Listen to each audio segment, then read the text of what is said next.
Hello dear students, welcome to my channel. In today's class I am going to explain new chapter from Bihar Board Book Panorama Class 10th Poetry Part First Poem God Made the Country written by William Cowper. Dear students, all of you take your book. When I will read and explain the lesson, you have to underline the difficult words and write it in your notebook with its meaning. So let us start the lesson. God made the country.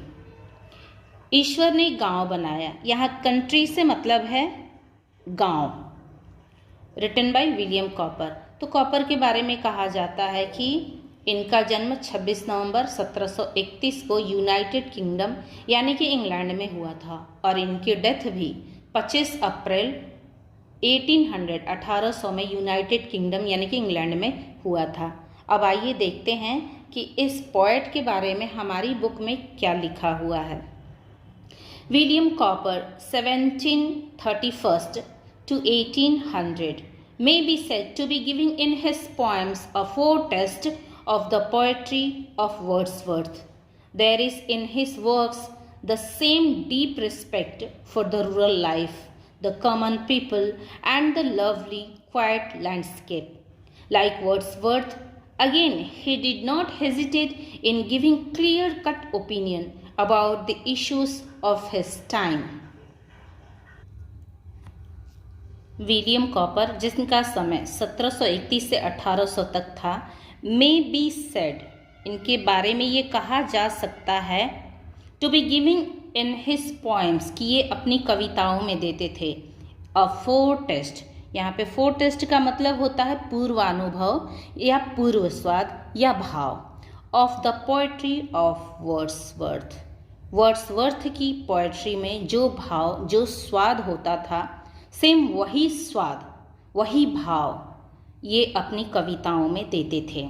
तो यहाँ पे एक नाम आया हुआ है Wordsworth. इनका पूरा नाम है विलियम वर्ड्सवर्थ और इंग्लिश लिटरेचर में ये बहुत ही बड़े पोएट के नाम से जाने जाते हैं. इंग्लिश लिटरेचर में इनको द पोएट ऑफ नेचर यानी प्राकृतिक कवि के रूप में इनको जाना जाता है.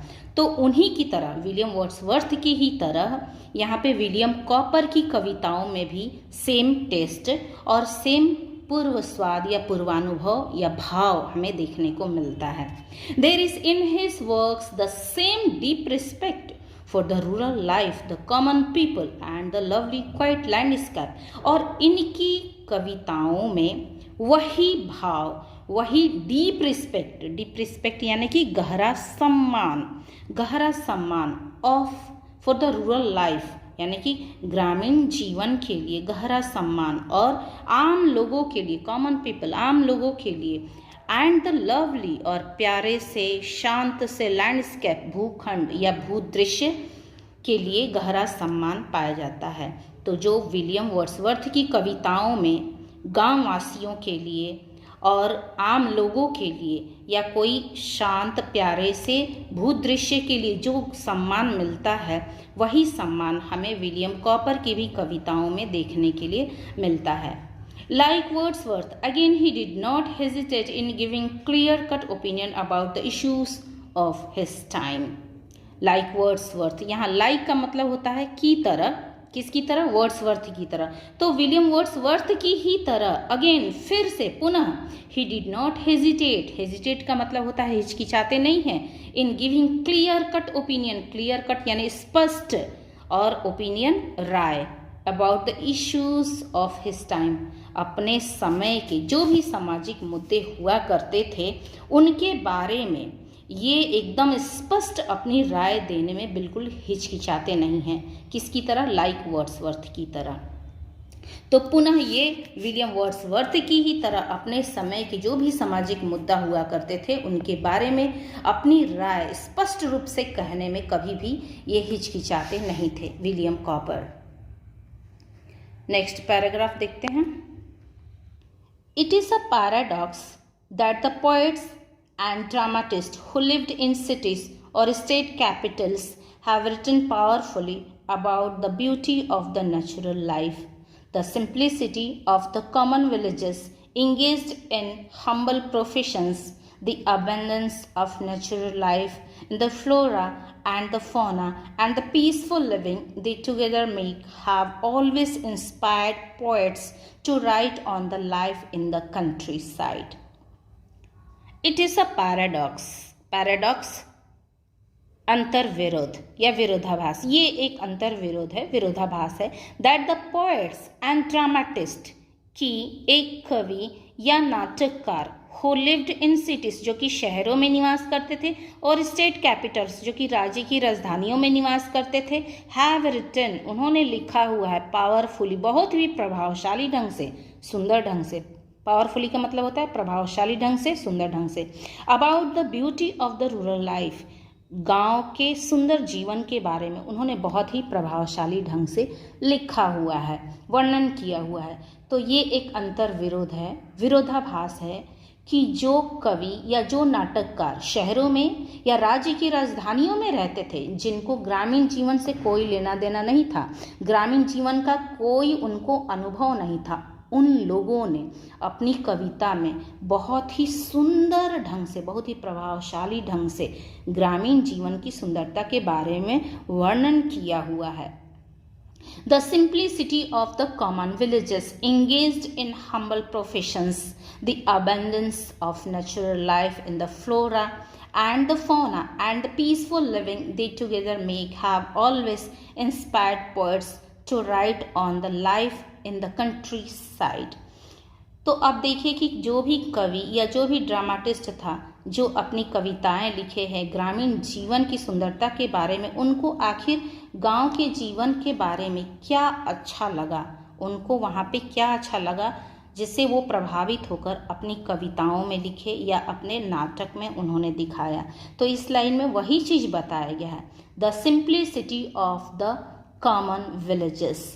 द सिंप्लिसिटी, यहाँ पे सिंप्लिसिटी का मतलब होता है सादगी, सादगी, सरलता, ऑफ द कॉमन विलेजेस, आम गांव वासियों की सादगी, इंगेज्ड इन हम्बल प्रोफेशन, जो साधारणतः अपने व्यवसाय में लगे रहते हैं।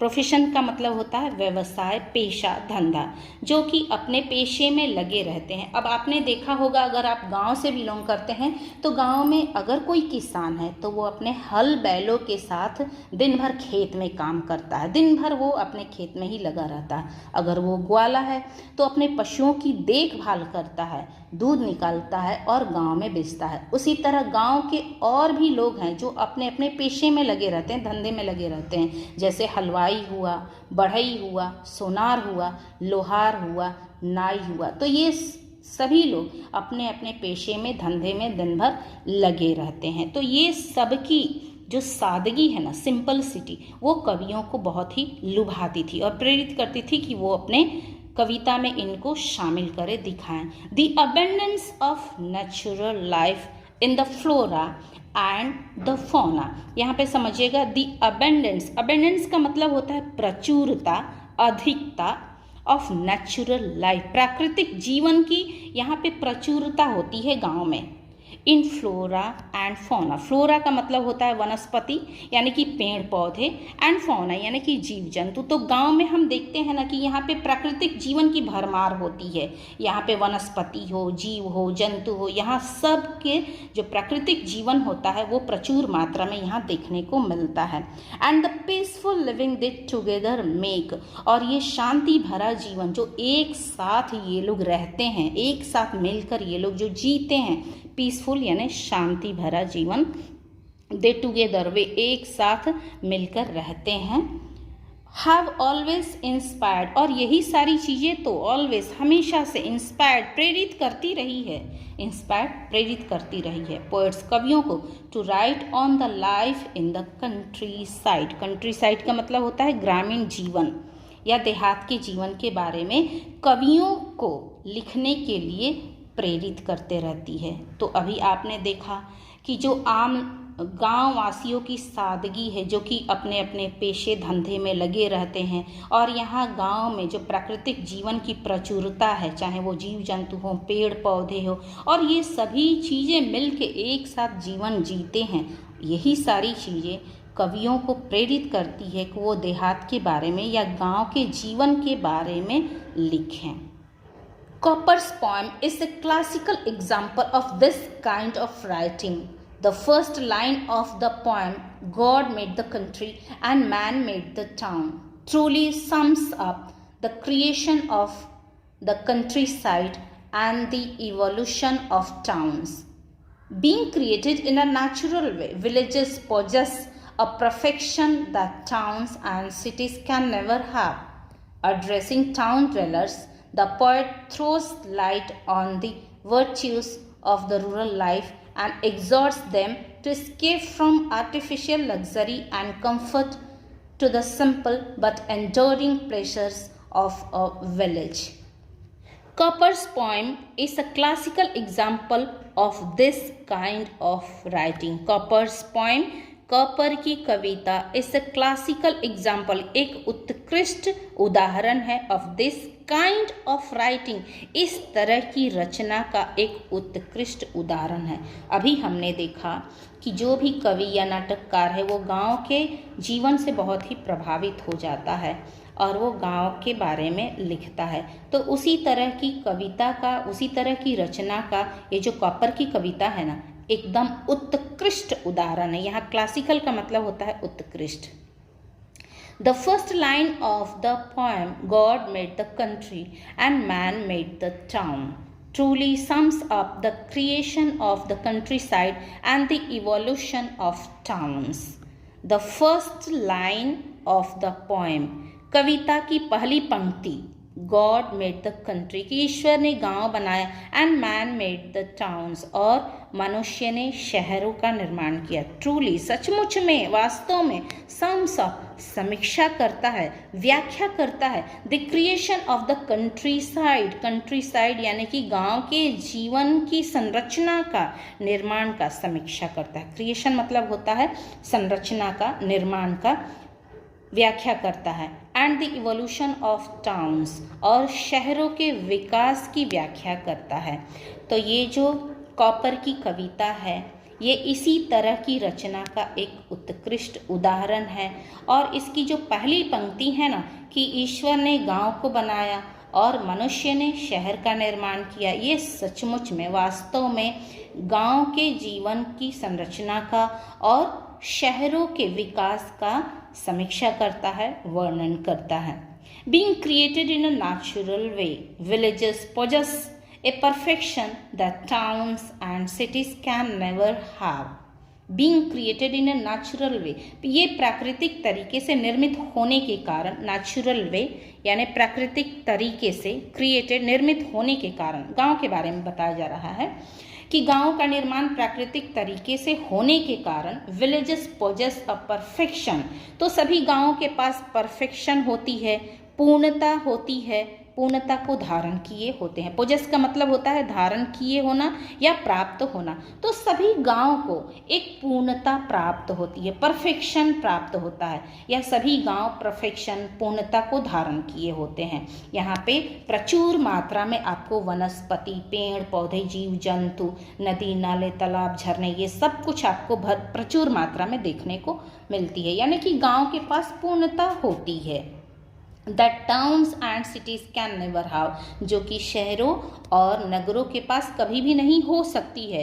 Addressing town dwellers, यानी addressing यानी संबोधित करना, town dwellers जो शहर में रहने वाले हैं उनको संबोधित करते हुए राइटर बता रहे हैं, the poet throws light, कवि प्रकाश डाल रहे हैं, throws light प्रकाश डाल रहे हैं, शहरवासियों को संबोधित करते हुए ये प्रकाश डाल रहे हैं on the virtue of the rural life, ग्रामीण जीवन की जीवंतता पर, उनकी वर्च्यूज पर, उनकी सादगी पर, उनके गुणों पर ये प्रकाश डाल रहे हैं। एंड एग्जॉर्ट्स देम, और उनको एक सलाह दे रहे हैं। एग्जॉर्ट्स का मतलब होता है सलाह देना, सुझाव देना, उनको समझाना, और उनको समझाते हैं, उनको सलाह देते हैं टू एस्केप, कि आप बचे रहो, फ्रॉम द आर्टिफिशियल लग्जरी, जो कृत्रिम सुख सुविधा है ना उससे आप बचिए, एंड कंफर्ट, और आराम से, टू द सिंपल बट एंडोरिंग, लेकिन आपको कैसा जीवन जीना है, सिंपल, सादा, बट एंडोरिंग, टिकाऊ, प्लेसर ऑफ अ विलेज, जैसे कि गांव में खुशी होती है उस तरह का सादा और टिकाऊ जीवन आपको जीना है। यहाँ पर कवि शहरवासियों को संबोधित करते हुए गांव की जीवंतता पर प्रकाश डालते हैं, गांव की सद्गुणों और सदाचार पर प्रकाश डालते हैं और उनको एग्जॉर्ट्स करते हैं, उनको ये समझाते हैं, सलाह देते हैं कि आप जितने भी कृत्रिम सुख सुविधा है, आराम है, उससे आप बचिए, बल्कि आप गांव के जो भी सादगी है और टिकाऊ जीवन है, जो गांव की खुशी है, उसको आप अपनाइए। आइए अब हम लोग इस पोएम को पढ़ते हैं। God made the country, God made the country and man made the town, what wonder then that health and virtue gifts, that can alone make sweet the bitter draught, that life holds out to all should most abound and lest be threatened in the fields and groves. God made the country. ईश्वर ने गांव को बनाया, और यदि ईश्वर ने गांव को बनाया तो प्राकृतिक जीवन से उसे भर दिया। पेड़ पौधे, जीव जंतु, हरियाली, नदी, तालाब, झरने, ये सारी चीजें, हरियाली, शुद्ध हवा, सारी चीजों से ईश्वर ने गांव को भर दिया।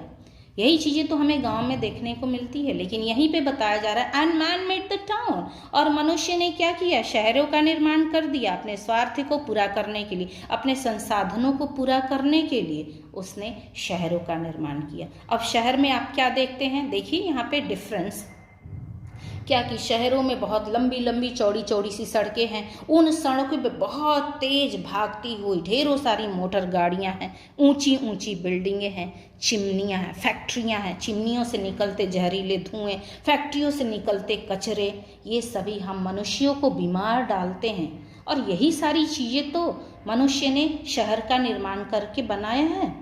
What wonder then that health and virtue gifts, what wonder then, wonder का मतलब होता है आश्चर्य, तब इसमें आश्चर्य की क्या बात है, दैट की हेल्थ एंड वर्च्यू की स्वास्थ्य और सदाचार, सद्गुण गिफ्ट के रूप में गांववासियों को दिया। तो ईश्वर ने गांव बनाया तो गांववासियों को उसने गिफ्ट के रूप में, उपहार के रूप में स्वास्थ्य प्रदान किया, सद्गुण प्रदान किया, सदाचार प्रदान किया। तो इसमें आश्चर्य की कौन सी बात है, that can alone make sweet the bitter draught, और यही सारी चीजें एलोन, अकेला ही, जो ईश्वर ने इनको गिफ्ट के रूप में दिया है, स्वास्थ्य, सदाचार, यही अकेला मिलके, यही एक अकेला गुण मिलके ये इनके बिटर थ्रॉट को, यानी कि इनके कड़वे व्यवहार को, कड़वी बोली को स्वीट बना देते हैं, मधुर बना देते हैं। That life holds out to all, और यही सारी चीजें तो है, ऐसा ही लाइफ जो है ना सबको चाहिए होता है, सबको चाहिए होता है। शुड मोस्ट अबाउंड, और गांव में इसकी क्या है, प्रचुरता है। शुड मोस्ट अबाउंड माने बहुत प्रचुरता, अबाउंड का मतलब होता है प्रचुरता, और ऐसी लाइफ वहाँ पे सभी लोग जीते हैं, और ऐसी लाइफ की गांव में बहुत ही अधिकता है, प्रचुरता है।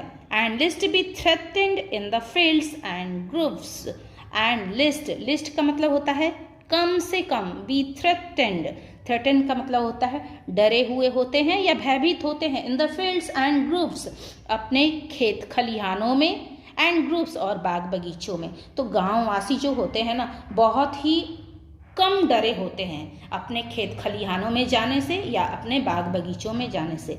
आपने देखा होगा कि गांववासी बहुत ज़्यादा डरते नहीं हैं, वो किसी भी समय, चाहे दोपहर हो, सुबह हो, रात हो, किसी भी समय वो अपने खेत खलिहानों में या अपने बाग बगीचों में चले जाते हैं बिना भय के, बिना डर के। क्यों?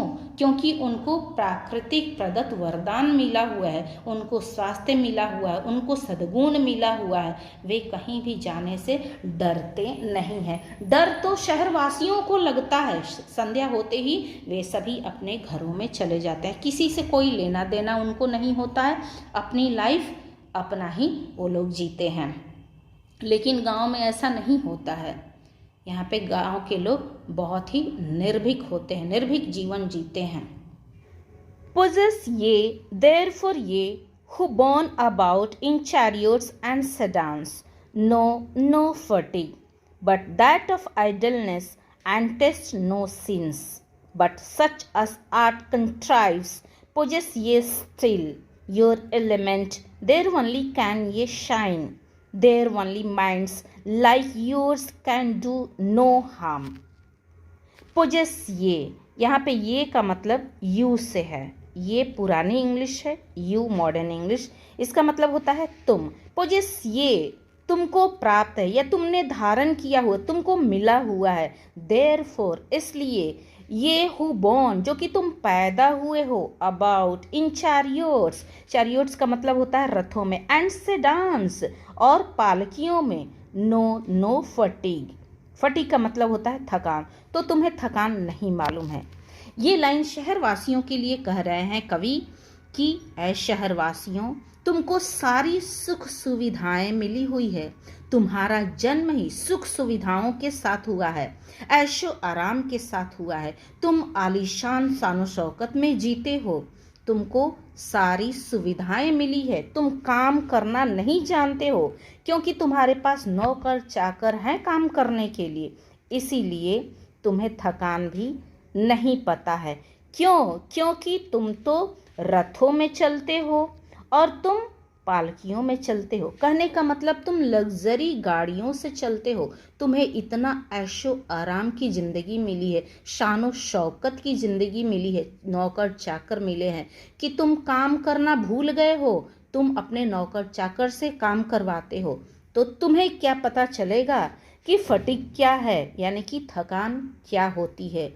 थकान वह जानेगा ना जो गांव में एक किसान है, अपने हल बैलों के साथ दिन भर खेतों में काम करता है। थकान वो गांव का मजदूर जानेगा जो दिन भर काम करता है और शाम को थक के घर आता है। उनको थकान पता है। हर एक गांव के लोगों को थकान पता है कि थकान होती क्या चीज़ है, क्योंकि वे काम करना जानते हैं। उनका जीवन जो है वो सिंपल और सादगी भरा होता है।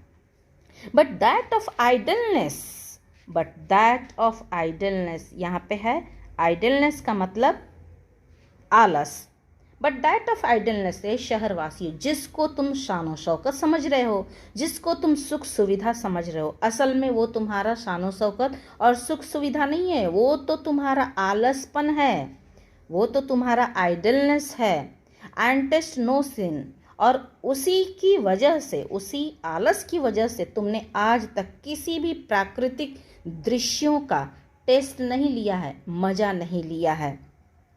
बट सच अस आर्ट कंट्राइव्स, लेकिन जो कला गांववासियों के अंदर भरा है ना, बट सच अस आर्ट कंट्राइव्स यानी कि जो गुण, जो कला गांववासियों के अंदर है, एक साथ मिल के रहने के लिए, सादगी भरा जीवन जीने के लिए, मेहनत करने के लिए, जो कला गांववासियों में है, पोजेस ये स्टिल वो तुम्हारे अंदर भी है, यानी तुमको भी प्राप्त है, तुमको अभी भी प्राप्त है, तुम्हारे अंदर भी है। योर एलिमेंट का मतलब होता है तथ्य, और यही तुम्हारा तथ्य जो है ना, मेहनत करने का, मिलजुल के रहने का, शांति भरा और सादगी भरा जीवन जीने का। देयर ओनली कैन ये शाइन, और यही एक तथ्य है जो तुम्हें चमका सकता है, तुम्हें प्रकाशमान कर सकता है।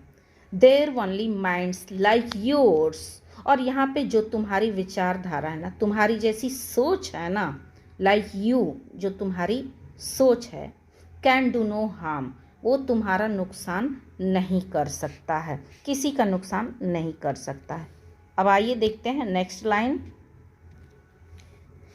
Our groves were planted to console at noon the pensive wanderer in their shades. At eve, the moonbeam sliding softly in between the sleeping leaves is all the light they wish, birds warbling all the music. Our groups, हमारे बाग बगीचे, हमारे पेड़ पौधे, वर planted लगाए गए हैं, रोपे गए हैं। प्लांटेड का मतलब लगाया जाना। टू कंसोल सांत्वना देने के लिए, शांति देने के लिए, सुख देने के लिए। एट नून दोपहर के समय में, भरी दोपहरी में बहुत ही तेज चिलचिलाती धूप होती है, ऐसे में किसी को भी पेड़ की छाया मिल जाए तो बहुत सुकून भरा होता है, शांति भरा होता है। द पेंसिव वॉन्डरर, पेंसिव का मतलब होता है चिंता से ग्रस्त या थके हारे, वॉन्डरर राहगीर। इन देयर शेड्स, उनकी छाया में। तो जो हमारे बाग बगीचे पेड़ पौधे इसीलिए तो लगाए गए हैं कि भरी दोपहरी में चिलचिलाती धूप में जो भी थके हारे राहगीर आए वो उसकी छाया में विश्राम करे, उनको सांत्वना मिल सके। At eve the moonbeam, at eve का मतलब होता है शाम के समय में, संध्या समय में। द मून बीम, चंद्रमा का प्रकाश, स्लाइडिंग सॉफ्टली, बहुत धीरे धीरे फिसल कर धीरे धीरे उतरता है। In between the sleeping leaves, in between यानी बीच से, द स्लीपिंग लीव्स, सोती हुई आराम करती हुई पत्तियों के बीच से वो धीरे धीरे उतरकर हमारी धरती पर आता है। इस all the light they wish, और इसी तरह की प्रकाश की तो गांव वासियों को कामना होती है, इसी तरह का प्रकाश वो चाहते हैं। कितना सुंदर दृश्य होगा ना जब शाम के समय में चंद्रमा का प्रकाश पत्तियों से पेड़ों से छन के धीरे धीरे बहुत ही सुंदर ढंग से वो जमीन पे बिखरता है, तो गांव वासी को कितना सुकून मिलता है। और ऐसे ही लाइट का वो लोग कामना करते हैं, गांव वासियों को ऐसे ही प्रकाश की कामना होती है।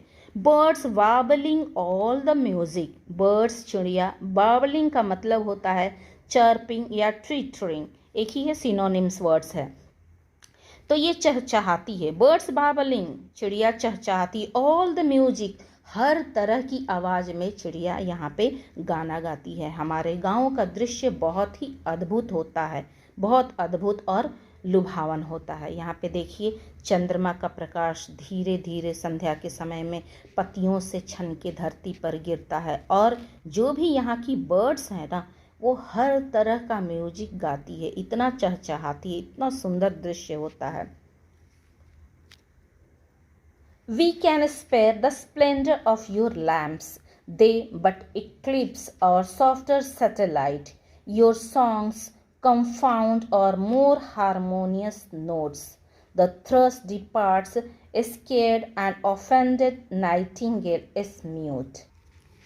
वी कैन स्पेयर, स्पेयर का मतलब होता है के बिना, यानी हम लोग इसके बिना भी रह लेंगे। The splendour of your lamps, जो आपके लैम्प की स्प्लेंडर चमक धमक है, वैभवता है, इसके बिना भी हम लोग जी लेंगे, इसके बिना भी हम रह लेंगे, क्योंकि हम इसके आदि नहीं हैं। They but eclipse our softer satellite, they but, क्योंकि आपकी ये जो लैंप की चमक धमक है, जो वैभवता है, इसने हमारे सॉफ्टर सैटेलाइट को यानी कि चंद्रमा को, चंद्रमा के प्रकाश को इक्लिप्स किया है, यानी कि ग्रहण लगा दिया है। योर सॉन्ग्स कंफाउंड, आपके जो डीजे के गाने हैं ना, जो शहरों में बहुत तेज तेज बजते हैं, ये कंफाउंड कर दिया है। कंफाउंड का मतलब होता है कंफ्यूज कर देना, भ्रमित कर देना। तो ये कंफाउंड कर दिया है, भ्रमित कर दिया है। और मोर हारमोनियस नोट्स, हमारे मधुर संगीत को ये भ्रमित कर दिया है। और द थ्रस डिपार्ट्स, और जो पक्षी है ना, थ्रस का मतलब होता है पक्षी, बर्ड्स, डिपार्ट्स, वो भी पलायन कर गए हैं, वो भी आपके इस गाने को सुनकर, शोर शराबे वाले गाने को सुनकर कंफ्यूज हो गए हैं, भ्रमित हो गए हैं, और वो दूसरी जगह पलायन कर गए हैं। स्केयर्ड, डरी हुई, एंड ऑफेंडेड, और सहमी हुई। नाइटिंगेल, बुलबुल, इस म्यूट, वो भी शांत हो गई है। तो यहाँ पे कह रहे हैं कि जो शहर के लैंप की चमक धमक है, जो उसकी वैभवता है, वो हमें नहीं चाहिए, हम गांव वासियों को बिल्कुल नहीं चाहिए, क्योंकि हम सादा जीवन, सिंपल जीवन जीने वाले हैं।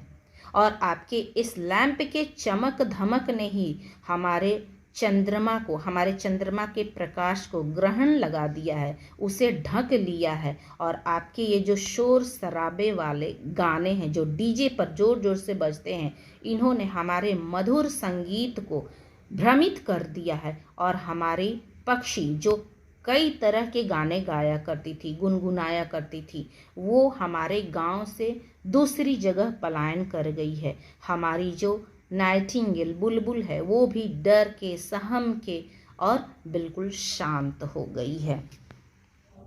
सो dear students, this is all about the lesson. I hope आपको ये लेसन अच्छे से समझ में आ गया होगा।